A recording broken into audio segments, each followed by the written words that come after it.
Hello everybody and welcome back to the channel. I'm just giving a brief update because I'm still waiting for a few bits to arrive. What we've got is a leak down test kit. Basically, if I just roll, before I undo that, if I just roll it and I'll show you. I've sealed up the exhaust under here. That's got rubber, 2 brackets on it. What I'm actually after is a bottle stopper on there, and if I can show you what I've got.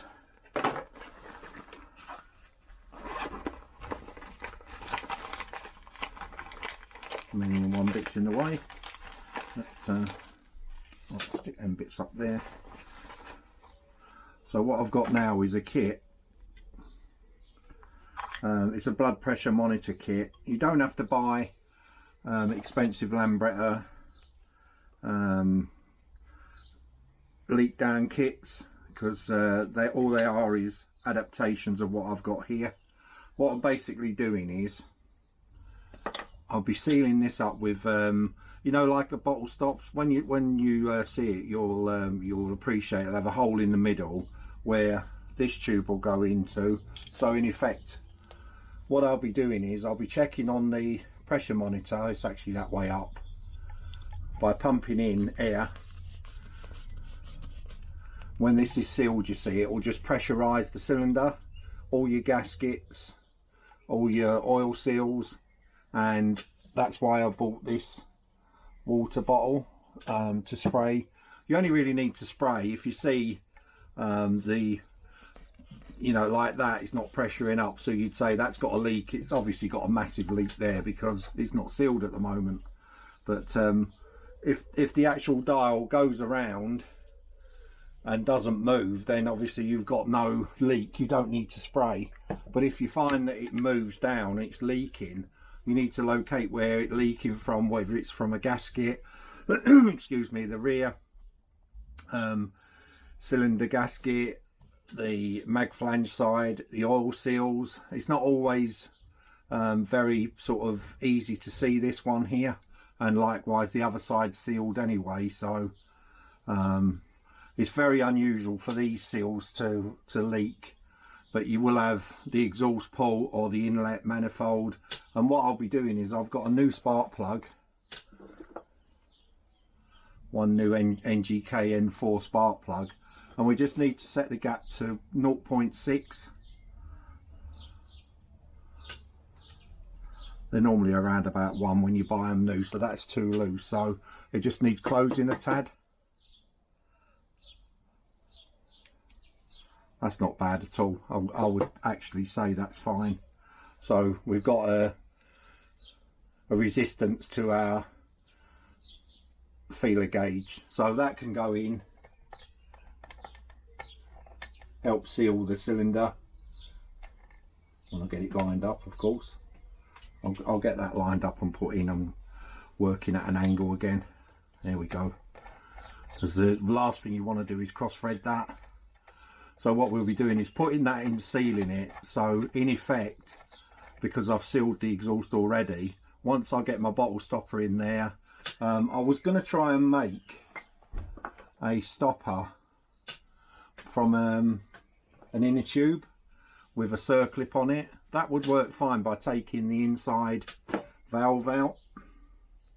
This is a brand new inner tube, but it was the wrong type for a Lambretta and Vespa. It had a straight up valve. It came with a load of bits that I've got. So what I was going to do, you see that size there is about right, so put a Jubilee clip on there, basically like my hand is at the moment, but sealing all around. Sealing it, take the valve out and just putting the pipe onto it, and then pressurizing it from there should be fine. But I'm going to try the bottle stop first, because I think that's more of a, you know, it'll fit in there and jam in. It's not very I think it's only about 3 centimeters, so it's quite a small, it's a funny size hole is what I'm trying to say to seal. As I say, hopefully I've got the exhaust sealed, and with this tightened up, the cylinder will be sealed. It won't turn around so easy when we turn over the piston and barrel, because obviously we've now got compression I've got also, which has turned up at last, I've got a rear hub for our beast. It's going to need new studs putting into it, so that's, you know, another update we can do. I'm quite happy with that once it's painted. There's plenty of lining on it, so it's a used one, but it's a good hub. There's no chips out of it. It's just obviously the studs have been robbed for some reason, and they get left around, and it's a good strong hub, that one. So that's going to go on here when it's painted. I'll show you how to do that, how to torque it up. So you know, we're getting there. And also on, hopefully tomorrow or the next day, the electronic ignition will be here. So I'm going to go out tomorrow, if I get 5 minutes from work, and get my bottle stopper so that that's sealed, and then we can do a leak down test. I'm pretty confident. I've never had one leak yet, but you know, you see these videos, you know, Casa videos, etc., where they've built an engine and lo and behold, it's leaking from it. I don't know if they're staged or they've not tightened it up just to show you, you know, what, you know, it's like a demonstration of what can go wrong, rather than you know, they've got problems building their engines, because they all look really nice kit. I doubt if they do get, I suppose you do because they test it, but like I say, I've never had one that's leaked, but this is the first time I've decided to go and bite the bullet and you know, buy my own kit in effect. So yeah, we'll be all right testing with that. I'll show you the results of that on this cylinder, and see, you know, how we're doing with it. So it's just that, you know, I haven't put a video on for a week because I've been literally waiting for stuff to turn up, and it's like everything, isn't it? Once one part turns up, they all turn up, so you can't win, can you? So I'll put that back in its box. But it's if you build a lot of engines, especially tuned engines, I think you know, buy yourself a heart monitor and make your own pressure tester up. I would recommend it anyway, so what do I know? But there'll be a lot of parts you don't use in it, and I haven't got a Jubilee clip 3 centimetre in size anyway, but I've used plain M7s rather than these brass ones, because obviously you only want to use them once on the exhaust. I haven't ordered an exhaust at the moment, but as I say, I'm leaning towards a 42mm Clubman for this engine.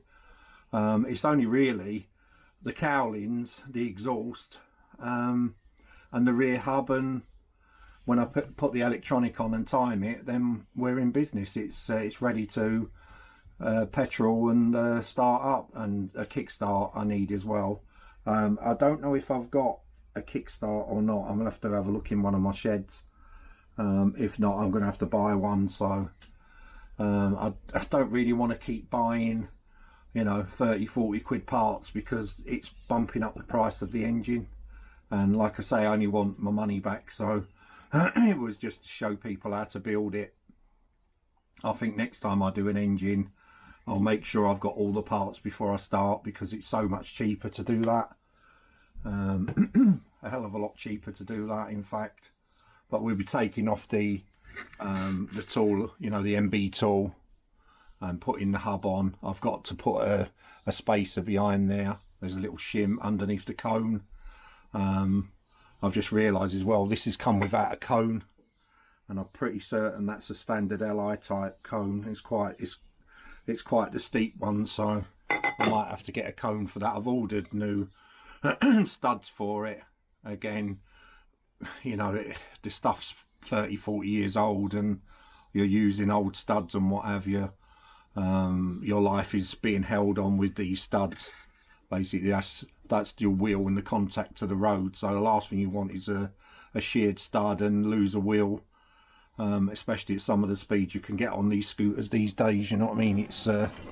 It's putting your life at risk for nothing, really. You know, for the sake of a £1.50 stud. They're around about £1.50 each. I have got some cones, so I'll have a look, see what I've got to go in there. I need to clean it all up and spray it up as well, so next time you see that on there it will be silver, as GP1 should be. Like I say, it's just one of them things where this part will take a bit of time because it's painting rather than showing you how to just put one on. I'm not a fan of powder coating hubs, because if it gets in the screw holes etc, it's an absolute nightmare to deal with. Stove enamelling slightly better, but you could warp this when you put the heat on it for the sake of some acid etch primer on the bare aluminium, and then some coats of silver. I've got some really good wheel silver. I think it's made by Alltech or something.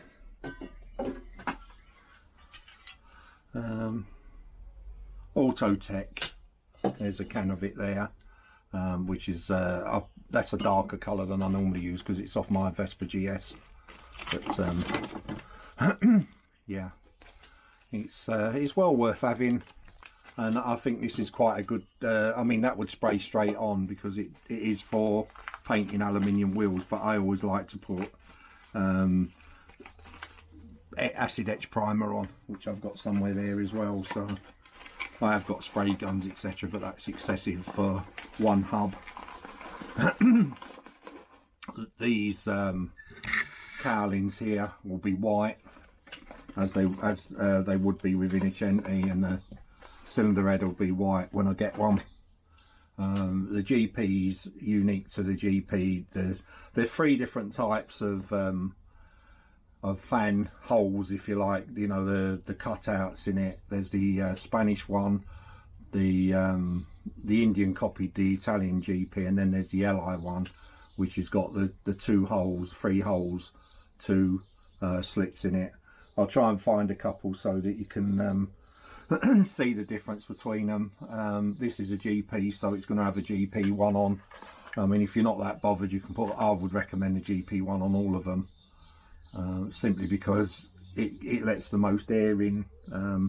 The Spanish is on a par with it, but when you see it, it's restrictive on the outside, so it's trying to suck on the middle, where the GP, if you get the right cone over the middle, I'll explain all that about drafts and you're basically grabbing the air from here and it's being sucked in, turns around and comes out there, and you want it to go around. I mean, there's loads of people do different cowlings and different you know, fan cowlings and pop-up bits in the middle to direct. One of the guys, I don't know if I can name people, but if you look on some of the videos, not mine, of other people's, there's a guy that's he's quite knowledgeable, friendly guy, but I don't know if I can name without permission. But he's made a boss that goes in the middle, so basically it's making the air do that and then be spun out. Great idea. And he's got the fiberglass, you know, covers, and he's closing up the holes, so he's forcing the air across the cylinder for better cooling. You know, how much and how deep you go into that with a you know, it's a 186 kit actually, not a 185, and I don't know how far, you know, you want to go with cooling and tuning. I mean, you can put a bigger carb on here. This will take a 28, 24, no problem. With bolting on it, you just need to match the inlet valve again, the inlet pipe with it. And I've just noticed that I have actually poked some seal in there. It'll come out anyway. I'll drain it out. In fact, I've got a bit of it there. I think it's plastic I put in there before. But, that'll come out anyway. I'll get a hook on that and bring it out. There you go. It's starting to come out. It's plastic bag. Because basically you don't want any dust in there, because dust is your enemy.